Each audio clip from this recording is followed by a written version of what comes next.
You know, I'll tell you a little story that I've never really told anybody because I just still am putting it together myself. But, I'm having problems with my leg and my foot. And, of course, the typical response is, well, you should go to the doctor. Yeah, I know. I've gone to the doctor. I've gone to specialists.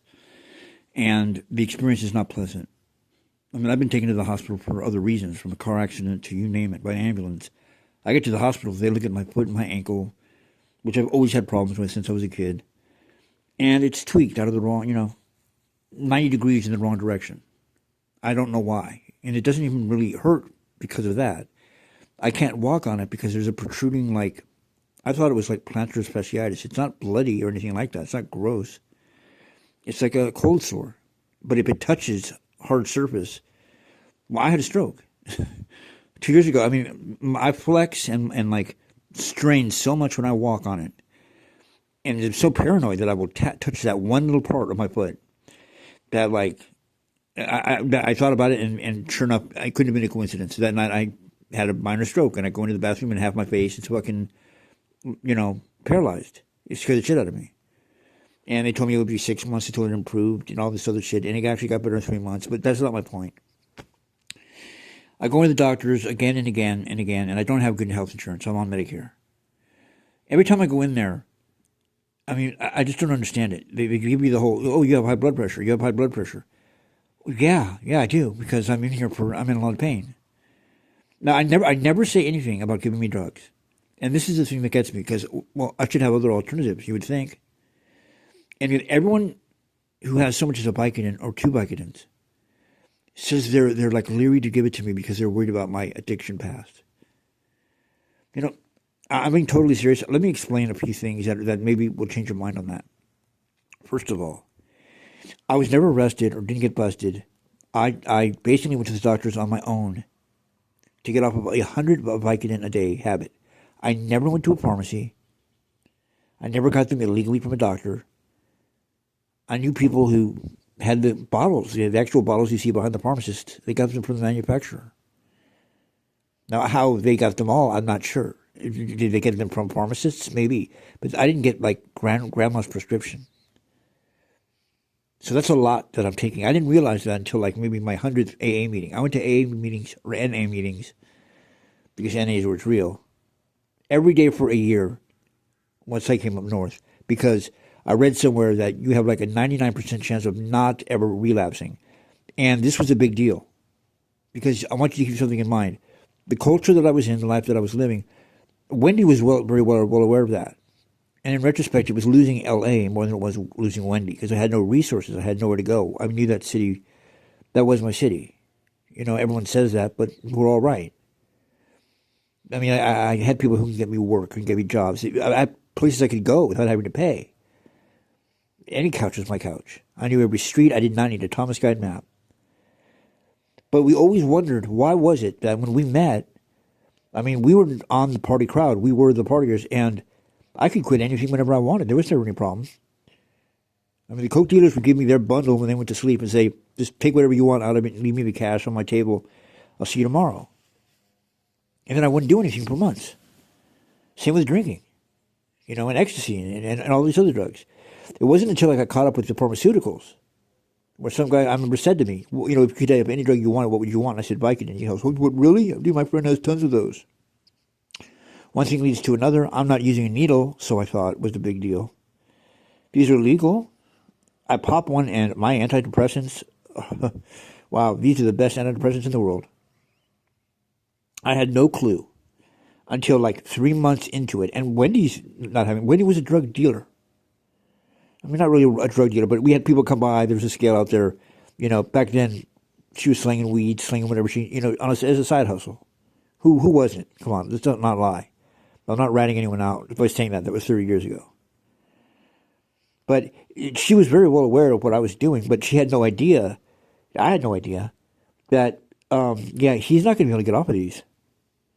And when he does, he almost dies, which I almost did. And that's what drove him to the doctor, who said brilliantly, you're going to feel like you're going to die, and once you're through it, you'll wish you did. And sad to say, although I've been sober now since 2005, that I think that doctor was correct. Now, Since that time, I have gone through many serious medical issues where I've had a Demerol connected to me, and where you get the button where you can determine how much you want. I've been prescribed hundreds of Norcos for when I almost lost both my legs before, which is kind of like causing part of the problem now. Where apparently, I went to a specialist, had an X-ray. It's not just some sore on my foot where I can't walk. My bones in my foot are obliterated. They're shattered, like I got hit by a car or a motorcycle or something. I don't remember that happening, but I didn't get it set. So it's basically fucked up like that. Like, I just don't care. I could say I'm a tough guy. I'm really pretty stupid, but I don't have anyone to be my advocate. I don't have that girlfriend anymore. I mean, I'm not chalking it up to their fault. I'm just saying, someone would have said something to me. My mom had just died. I mean, my dad didn't. I mean, we puke blood, and when we get cut, we use Jack Daniels and mom's stitching needle to fix ourselves. So I'm thinking it's just going to go away, but it didn't just go away. And now they're telling me that you either need a $300,000 surgery that you will have to pay for, which we highly doubt will be successful in your case because of the problems you've had with your leg. Learn to live with it, which we highly suggest not to do it because it's going to be painful, yes. Because it raises your blood pressure, yes. They don't seem to get that. So they put me on blood pressure medication, but even though I never say a word, they don't know, and I told other doctors about my past. That was 20 years ago. I'm still on medication, Klonopin, to stay off of those things. But it gets to a point where they'll give you Demerol. I mean, they gave me morphine. I mean, you know what I'm saying? Like, when I was healing, I did not even want to take the Norcos because they just symbolized something very negative to me, about losing Wendy and all that. And the doctors were like, trust us, just take it with you. And they were right, because I went to sleep and woke up and it had peeled off. Like, I went into some sort of pain shock in my sleep, and I peeled off all the scabs off my legs. It was really a bad deal. It was just weird. In other words, painkillers have their purpose. I mean, there's an opiate receptor built into the human body. So of all drugs, opiates really aren't the ones you should pick on. They do have a purpose. God did put opium on this planet for a reason. And it's clearly got to be pain or something to do with relaxation. Those aren't even real opiates. Those are synthetics. But I've been through that already and not gotten addicted. And they've known that I, used to be an addict. I was on Oprah for it. In fact, that was the thing when Wendy called me back up. And that's weird because I'm defending this guy who they're saying, this guy's story's insane. It's not possible. That's how I felt. I didn't realize until very late on that someone goes, okay, wait a second. Like, interrupts me in the middle of sharing and goes, sit down, man. You're lying to us. I'm just like, I'm now militant about truth. I'm not lying to you at all. I'm embarrassed about it. Well, how the hell did you get 100 Vicodins a day? No one could suppose. How did you do that? And second of all, you're lying because you'd be dead by now. I go, I know. And they're right. Because I was taking Watson 387s. So you have what? 7.5 milligrams of hydrocodone and 750 milligrams of acetaminophen. Which does what? Destroys your liver. Right. So I'm taking basically 150 Tylenol a day. You look up in any medical book, I mean, half of that is considered suicide by emergency room doctors. They never pumped my stomach. And, I mean, I don't even tell everyone, but at the same time, I was drinking a bottle of rum a night with the Vicodin and doing coke. And I'm talking about, like, maybe a couple days, and that was painful, did I have a break. Otherwise, went to sleep at midnight, woke up withdrawing, put 10 Vicodins in my mouth, chewed them, and drank them down with coffee, and went to work and did a great job. I got paid $1,000 a day, non-union, working as a grip. Music videos and commercials. It was great. Of course, the good old days when we were all so miserable. But I was always terrified. I mean, I was taking at the end of my Vicodin habit because I was scared of withdrawal. It was a living hell to me. It scares the hell out of me to this day. But I'm not on Vicodin. But I need to be on some sort of pain management. And it's not because I used to be an addict. It's just because of my insurance or because they look at me funny and because of the whole damn fentanyl crisis. That, I mean, there's people in there that I see that are like World War II veterans, crushed hips. They're not giving their painkillers to them. My next door neighbor, he actually did have his leg cut off. By the way, I have all the paperwork. 2 separate opinions, and they say basically you're going to have your leg amputated. And I don't understand that. So you're worried, you haven't given me anything for pain. You're saying you could live with it or, have this surgery. Can I think about it for a minute? But you won't give me anything for pain. They don't even give me anything to put on my foot. I have to make my own pillow contraption to put on my foot. But this is spread now throughout the world. Where tonight when I ask friends, hey, do you know anyone who has any Vicodins? Because some days, I'm really in pain. It's entrenched into my mind. I know you know what I'm talking about. We're like, they're going to have to give me like a couple shots of like morphine before I could even start taking Vicodin again. And it would take at least 2 weeks till you become an addict. I'm an expert on Vicodin. And now they have other drugs like tramadol, and there's another one that's not even an opiate. But they don't give me any of that. They're just like, oh, have you ever taken ibuprofen? Okay, great for you. Looking at my leg telling me I need it amputated. Below the knee, not at the foot. And it's getting to be a long time now. And last time I went in, I'm like, I was kind of going in for pain pills. Like, I want to see how I do dealing with this. And they're getting on my case going, well, you didn't go along with the specialist recommendation to cut my fucking leg off. So now they're giving me a heart. You got to be kidding me. And you have high blood pressure. No shit. I don't have it when I'm at home. I don't have it when I'm not walking. I have it. That's why I'm here. Why else do people go to the doctor? I'm sorry, but I'm sorry. It's just my generation. But I don't think I've ever gone to the doctor unless I've had to, unless I'm in pain. That's the when you finally go or call the ambulance, is when the pain is so bad. In fact, for a short while there was a little window. I didn't even have to check in with them. They knew, oh shit, if this guy's coming into the hospital, he's at that level. That's what happened the first time. So they would just give me a more Ativan drip, which is like where they give it to you liquid-wise, and Demerol right off the bat, and then asked me what was wrong. Because they knew I wouldn't even come in until I was near death. And I had had 4 near-death experiences. Now it's the exact opposite. Now, no matter what goes on, they faked giving me medication. And I got freaked out because I thought they gave it to me, and they didn't, and it's getting worse. So the pain's getting worse. Oh my God, what did you guys give me? And then she's like, oh, well, we didn't give you anything. We thought we were faking it. First of all, and you can look this up, I'm like, how do I know this and these people don't? You can't fake like 180 over 140 blood pressure. You just can't. It's not from cholesterol or anything like that. I was walking all the time. That's what caused the problem. I was pretty healthy overall. That is clearly in severe pain blood pressure. That's the kind of blood pressure you would get off of like a soldier who gets shot in the middle of the desert or someone who falls off a cliff. Like I'm in stress. That's trauma blood pressure. But everyone gives me a hard time about the Vicodin thing. But let me explain a couple things to you. Technically, Wendy did not leave me because of Vicodin. Because I went into rehab. She took me there. It cost a lot of money. In May of 2005. And with the help of Suboxone and many other relapses before that, I had finally kicked Vicodin. And basically the deal was, but you have to go up north. We were broken up because she kicked me out. She said, if you relapse again, and I had already relapsed, you're out of here. But there's a couple caveats to that. That in hindsight, I'm not making up an excuse because I've already taken the fall, and I'm more than willing to take the fall. I cut off that handcuff because I was not going to take her down with me. I don't have any guilt and nothing but love towards Wendy, and can't say that about all my exes. Nothing but props for her, and she won't even talk to me. I hope she has the world. She was the smartest girl. If it wasn't for her, I would have never realized some things that I did not even think existed in life.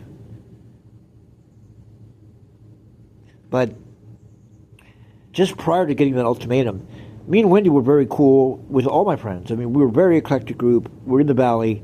There's all kinds of colors, all kinds of religions, everything. Now, her mom was pretty wealthy for a woman who was single, divorced, and Israeli. And she owned a travel company, and she was the #1 ticket seller for El Al Airlines into Israel. And she had a lot of Jewish friends, and she spoke Yiddish. I even picked up some Yiddish. So I'm used to the culture, because my girlfriend before that, her father was a rabbi. Me and Wendy are now living together, and so the mom knows it looks like these two are going to get married. And now the mom likes me, but is not too happy because of the classic old, he's not a doctor, he's not a lawyer. You got to marry a rich man, Wendy. And she was a very valley girl. She didn't give a damn. She wasn't even an American citizen. She was Canadian. And her mom was Israeli. Her dad was Russian Jewish. And they came over here after World War II. Now, Bubby, who was her mom, barely spoke English. She quit up like that. Hi, Don. Oh, hi, Don. How are you, Don? And I talked to her on the phone. Now, I'm thinking, I'm getting heat from the mom.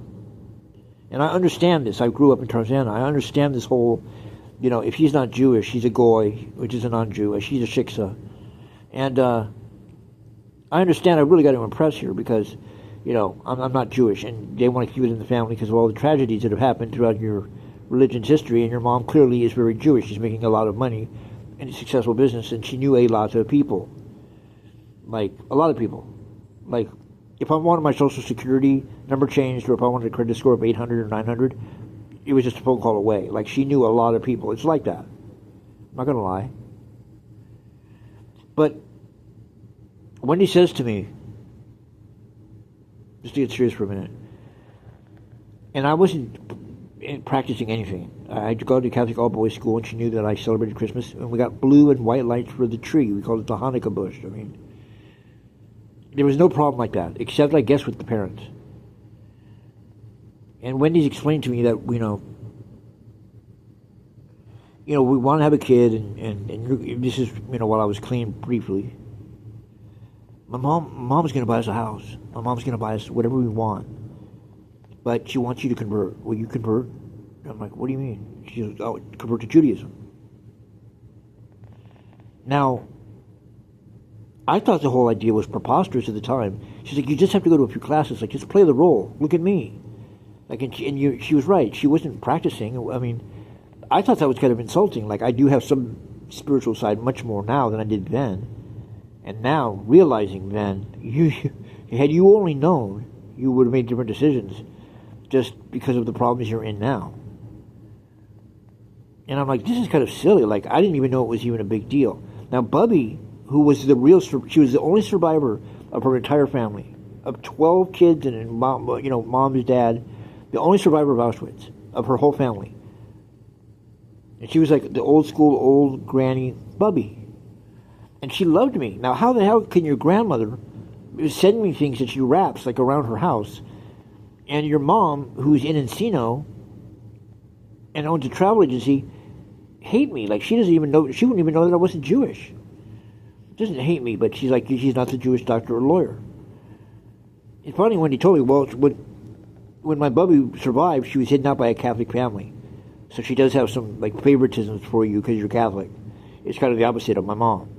Like, oh, that made a lot of sense because I didn't understand, like, what this woman was, like, infatuated with me, this grandmother. But the mom, I guess, harbored some, and Wendy would bring it up now and then, but basically me and Wendy were so tight, nothing could hit us. We were bulletproof, except for vicodin. But I was promised a lottery ticket if I converted, and I thought that was an insult to the religion. I thought that was rude. I wasn't disrespecting Judaism. I was kind of offended that she thought that was okay to do. I'm like, I wouldn't want to do that. I think it's insulting Jews. Like, if my heart's not into it, like, just to play the role, like, I don't know if I could sleep at night. I'm not even really a practicing Catholic. I never sinned, though, right? I mean, back then, everything was a sin. Back then, I wasn't caught up like I am now, or now, I've been to the mountaintop. But it really shocks me looking back at it, because that was very odd for the relationship. But her mom had pressured her. I want a grandkid. And Wendy, that was one of the deals. See, if Wendy was partying like me, and it was like, oh, we see a light at the end of the tunnel, she wouldn't have left me. But wait a second. It was that we wanted to have a kid, and I'm 33, and I'm working all the time, making great money, but I'm taking tons of pills. And I can't stop taking them. It's a problem. We have a condominium, I know, but you're taking tons of pills. Like, it's you're beyond world's Guinness book, It's like ridiculous. I mean, you need 100 a day just to get through the day. And she's asking me about the convert thing. Now, I bring that up because I do think it has something to do with it. Because as I look back at it, and I realize all these people nowadays who won't give me anything, and I mean friends and people like that, because they know about my history, and like he lost his fiance, like his soulmate, because of a drug habit. But wait, there's much more to that story. Because she says, go to Monterey, be with your parents for at least 4 months sober, then we'll think about it, and you can come back and move back into the condominium, and we'll start again where we left off. So when I'm sober, and I'm going to a psychiatrist, and I'm going to all these meetings, I mean, I was 100% doing everything, not just right, but like, it was getting paid for. And I was successful at it, and I was doing great. I mean, she's crying and talking about how, wow, this is the Don I've always wanted, and I met, and on and on and on. And then just before she visited in August of that year, my dad was had just gotten the McLaren restored. We were going to go to the racetrack, and Wendy was going to come up and stay with me, with my brother. And, well, something happened that really happens, but it was just odd. And we found out later on what was going on, but I basically got into a major car accident, which looked like it would be a DUI. It was not a DUI. I wasn't drinking, I wasn't doing any drugs, nothing. Okay, everyone kind of shakes that off because, see, I'm on the precipice. From my mom to whoever, they're all talking.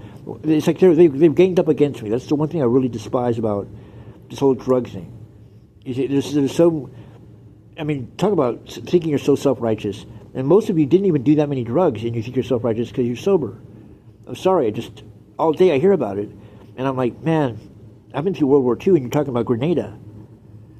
Like, one year of going out on Friday nights and having a drink is not an alcoholic. And I wouldn't put yourself in the category of clean and sober, because that implies hard drugs. And I wasn't clean and sober. I just could not be on Vicodin.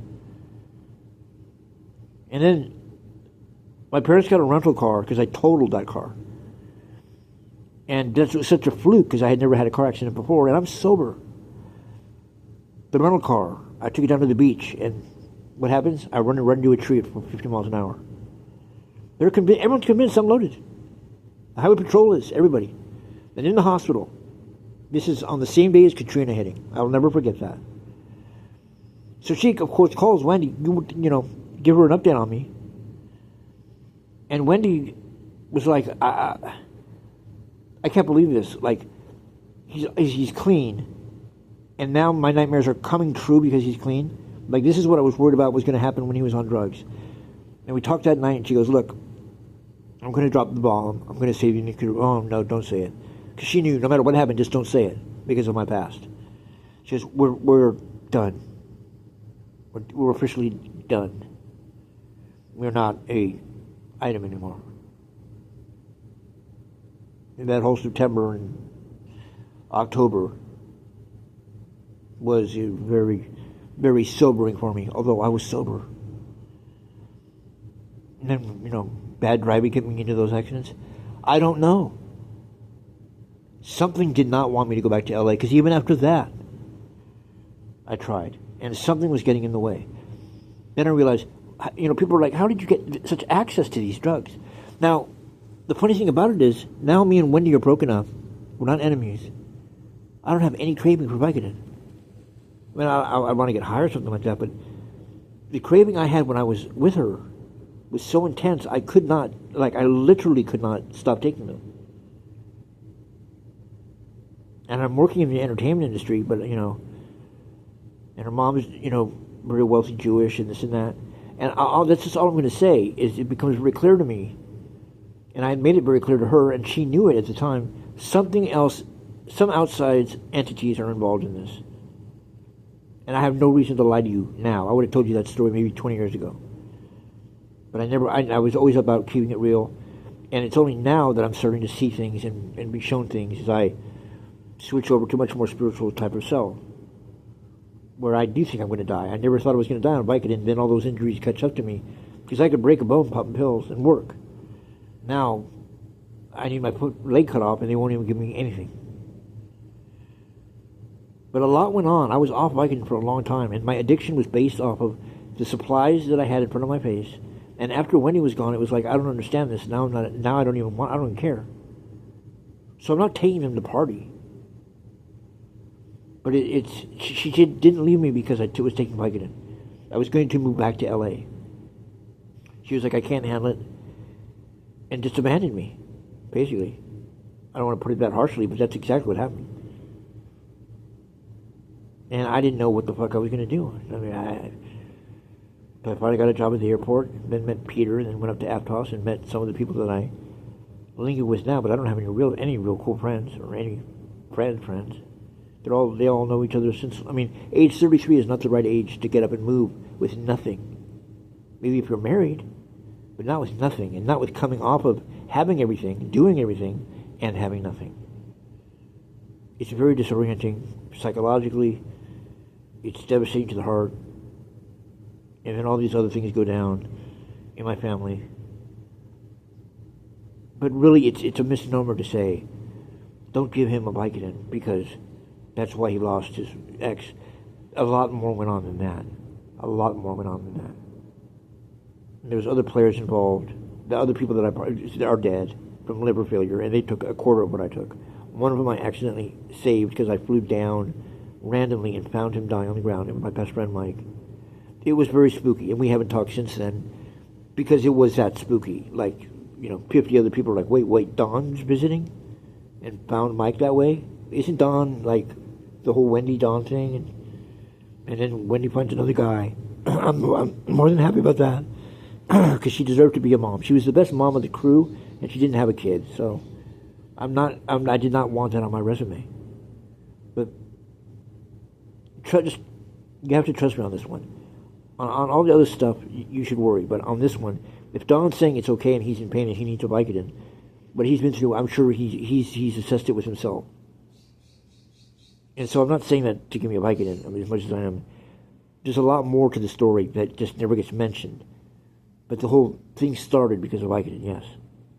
And then when I went on Oprah and defended that guy, who said he was lying, and I couldn't believe he said he was lying, because, like I said, if you listen to what the show is, the whole country thinks he lied in the book. He did not lie in the book. And then I realized something even more startling, which is got me even more spooked. I'm defending the book because I've been through worse than this guy. I mean, the book is... Wendy called me because she read the book. She was into Oprah. They put me on the show right away, right when I call. How do you get on Oprah that quickly? It was the second most watched show ever. It was live. That book was almost identical, word for word, Wendy was saying. Word for word, what you were saying. And I didn't even get it then. Word for word. It was everything that I had said. No, he wasn't from L. No, he was in L.A. I don't know. But with everything else that's gone on in my life, yeah. That's how they would do you. What? You're defending a guy who stole your story and wrote a fucking book about it because you're supposed to be dead. They were right. It's impossible. That guy's book is impossible. You were there as a witness to prove it is possible because you have a documentation of it. Thus, he's made $1 million because his best-selling book, A Million Little Pieces, is out there. He's saying it's a lie, and a guy in the audience is telling him it's true. Well, guess what? Guess who the guy in the audience is? The one it's probably based on. Well, how does he know? I don't know how those things work in the world. But he seems to imply that he wasn't talking from just personal experience. So what did I do? Zap it to his head or something? All I'm saying is what Wendy told you is now I understand because he's using every word you use. And you ain't a millionaire. Maybe you talk too much. Maybe he heard you that way. Maybe I'm all talk. But just trust me. There's a lot more going on. And you're robbing me of the last minutes of enjoyment. If you have 2 Vicodin and you're scared to give me one. Because I used to be on them 20 years ago. And no one, for whatever reason, no doctor, nothing, no specialist, nothing. I'm scared to have my leg amputated if I did have it amputated. Because I don't think they would use anesthetic. You can laugh all you want. I'm that fucking spooked and freaked out. I've had such bad experiences with the hospital. Yes, something's trying to kill me. No, it's not trying to kill me. It's trying to torture me. It doesn't want me dead. It wants to torture me. And you don't even know how true what I'm saying is. So help a motherfucker out. Peace, love, and light.